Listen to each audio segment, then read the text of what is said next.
been looking forward to you coming round today. Well, we've always been busy, haven't we, with you working and me working, and now with you on maternity leave. I'm really hoping to spend every fortnight just catching up, seeing how you are, just how you're finding time away from work and exciting things that are happening in the lead up to baby's arrival. So, what are you most excited about? I don't know, just her being here. Her being here. Yeah. So have you imagined what that will feel like, actually holding her? I can't really imagine it. I think it's just going to come to reality on the day she's here. Yeah. Little girl. Yep. So this is my first granddaughter. I'm thinking that I'm actually more excited than I thought I would be. Are you? Yeah. Why? Well, being at this stage in my life, I think it's nice to think about being able to invest in family and friendships and close relatives more than you have time when you're younger. And I'll be honest, I don't think I would have put in as much time as some people do on those things earlier. So I think it's a way of just enjoying it's a way of enjoying the babyhood stage, but without the angst of being in charge and responsible for all of that, which is now your turn. But obviously grandparents love to help and do what they can. And I'm really excited about the fact that at this stage in the world, in the way that the world is, there's so much for you and your generation as parents to think about that we didn't have to. And rather than bury my head in the sand and not think about these things, I would like to be informed, and I would like to have those conversations with you. I mean, what would be the top thing, if any, that concerns you about bringing up a child today?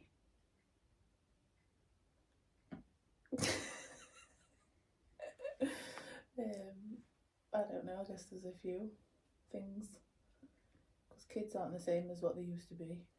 What do you mean? How they get brought up with the morals and things like that are different. Yeah. Have you got any worries about that? Any concerns? Yeah.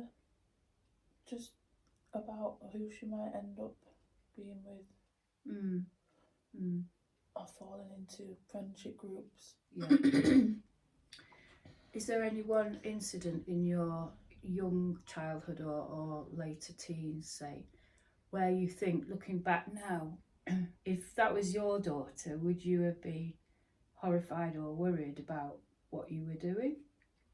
You don't have to tell me. No, not necessarily. But that's the sort I'd probably have a different relationship than what me and you had. Go on, let's be honest. I'd probably be a bit more lenient with her. Right. Because I had quite a strict upbringing. Yeah. Yeah, you did. You did. That's a fair comment. And that's going to be a difference. And often I find that parents tend to swing when parents are new for the first time. They tend to swing their parenting away from what they had to a different extreme. And then sometimes you find the next generation swings back in the other direction. So what would be the one thing you would definitely change? Changing what? From your experience to what you will do? Just be a bit more open with what she can and can't do, because then at least she can make her decisions and she can feel like she can be open with me about what she wants to do, but still have boundaries.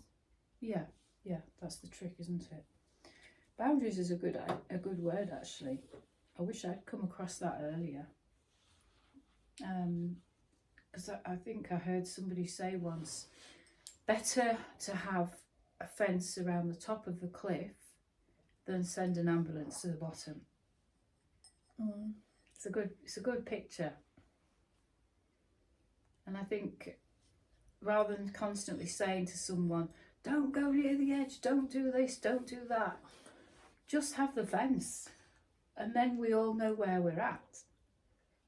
Suppose that's what you do when you plan and sort of mark out what your parenting will look like. It's the equivalent of building that fence at the top of the cliff so she doesn't fall off.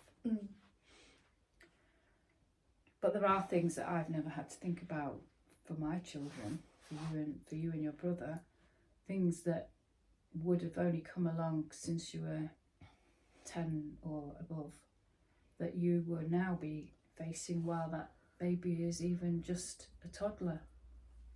Like what? Well, there's a lot in the news at the moment about safe screens, and it's become really topical. Even in the last year, I'd say, we've become really aware in this country of the fact that other countries, other nations are saying we've got to put laws in place to protect our children from hours and hours of access a day on social media. And for instance, I think it was, was it Canada?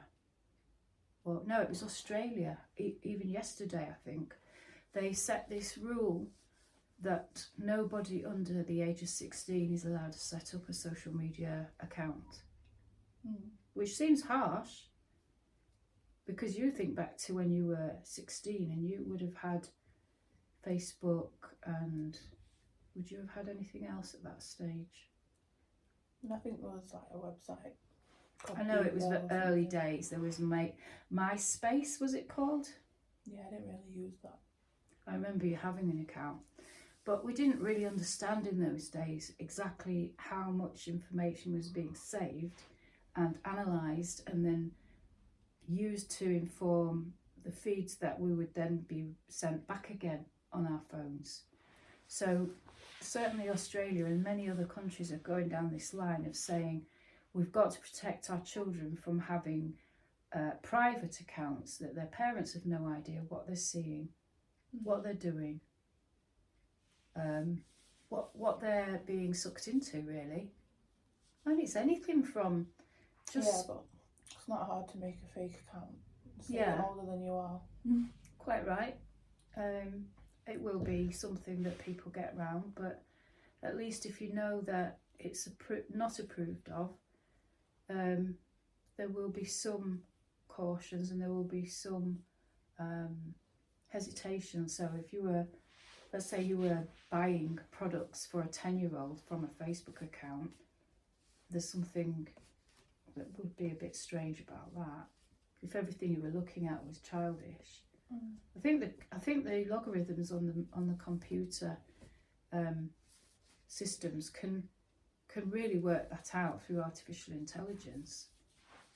But I suppose what I'm really getting at is our children nowadays could be in a cot and aware of a glowing mobile phone screen around them nearly all the time, never mind being under 16.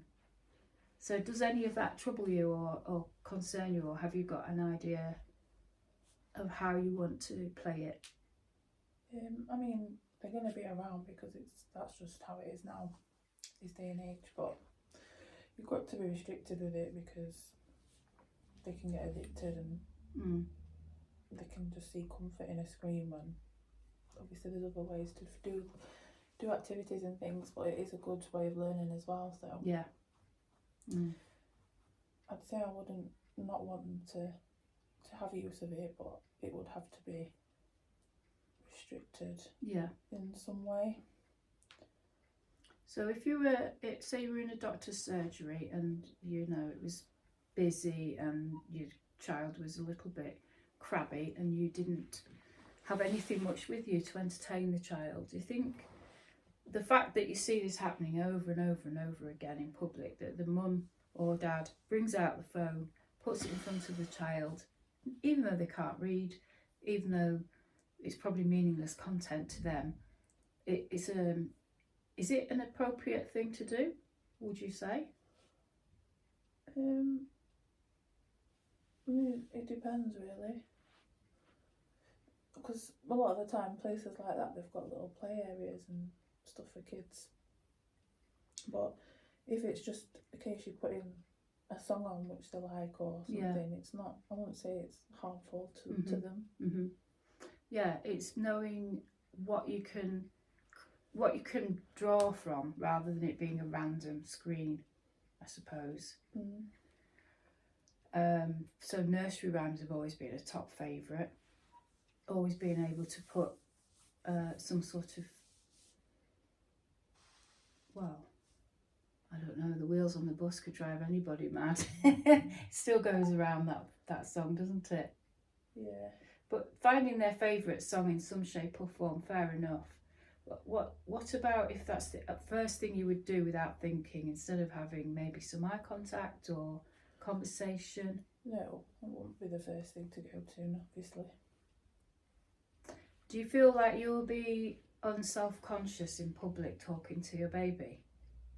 Or do you think that would be a bit difficult? Because I used to struggle with that. I don't really know, because I don't know, I've never experienced it. I've seen you talking to babies in a very engaging way. Yeah, I think I'd be fine, but like I said, I've not had a baby of my own, so it's different. Do you feel like you can imagine yourself relating to a baby 24 hours a day? Yeah. Developing that relationship and always being able to give and give and give. Yeah, I'd say I'm a giving person, so. Yeah. What about let's think about, because you want to breastfeed, don't you? Fine, that's great, lovely. Hope you can, because I enjoyed that myself, and it's obviously important that you, if you want to, you can do that.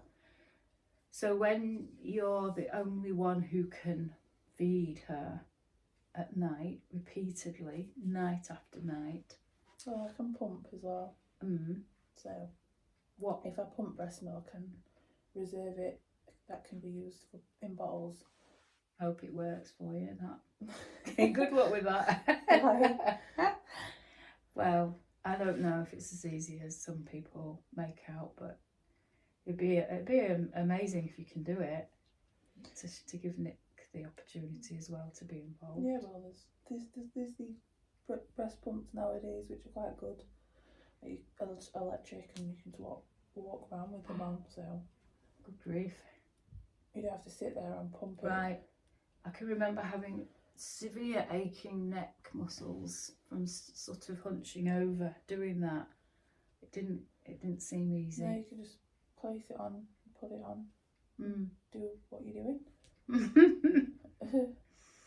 So imagine that though, every night, night after night, night after night.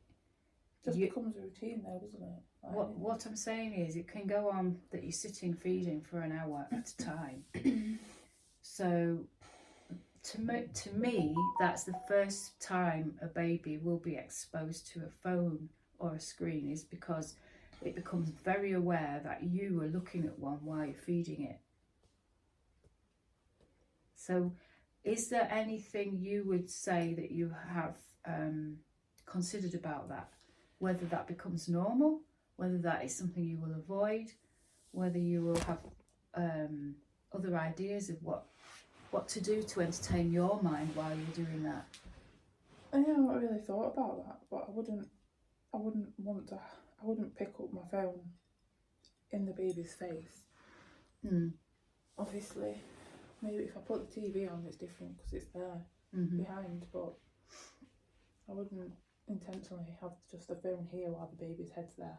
Yeah, because that's nature's natural 12-inch distance from a breast to your eye. is exactly the distance the baby's eyesight can focus. Yeah. Did you know that? Well, I'll probably be just staring at the baby. I think you will. I think you will. It's like falling in love. You're constantly gazing into each other's eyes, and it's just the beginning of that relationship. It's so intimate. It's so bonding.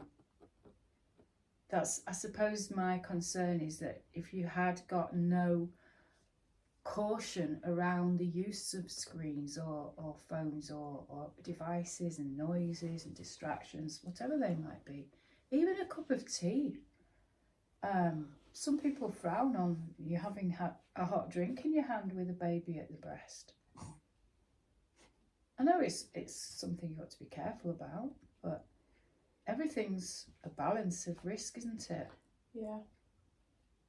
So yeah, I suppose that's the first time, and it's going to happen. It'll be in the baby's face from day one. That's what I mean. Whereas you were 10 years old before you even had a phone, and that now is considered far too young. Yeah. Although in your day, that phone did very, very little. Yeah, it didn't do much, did it? It did not. I mean, that was the standing joke at the time, that you were bought this phone and it actually, you had no other friends who had one, no connectivity with other people. I did. Everyone had one. But they didn't. They did.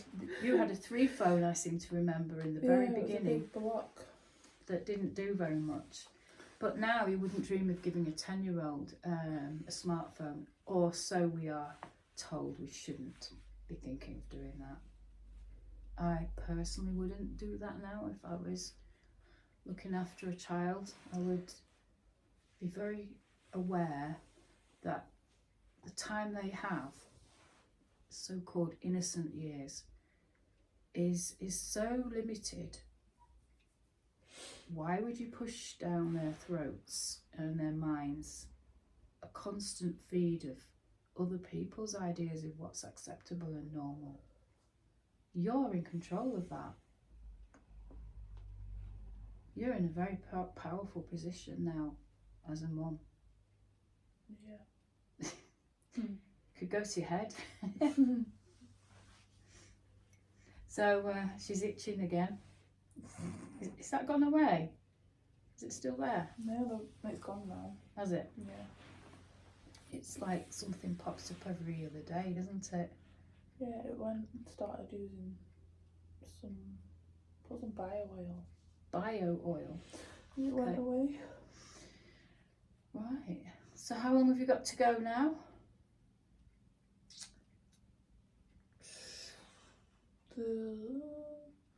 It'll be 3 weeks on Monday. Wow. 3 weeks and then maybe 5 at the most. As you keep saying. As I keep saying, because I don't want you to be disappointed or too impatient. Although I know you want her to come as soon as. Funny, isn't it? Because I wasn't ready. I went on maternity leave and I wanted it to last as long as it could before the peace was broken. And it was 2 weeks, 2 days late. That's probably why. You probably spoke it into existence. That's true. That's true. You're right there. So, yeah, we'll speak a wholesome, healthy, and risk-free delivery for you on the day of on the day it's expected, which makes for a very interesting Christmas for all of us. But we'll work with that.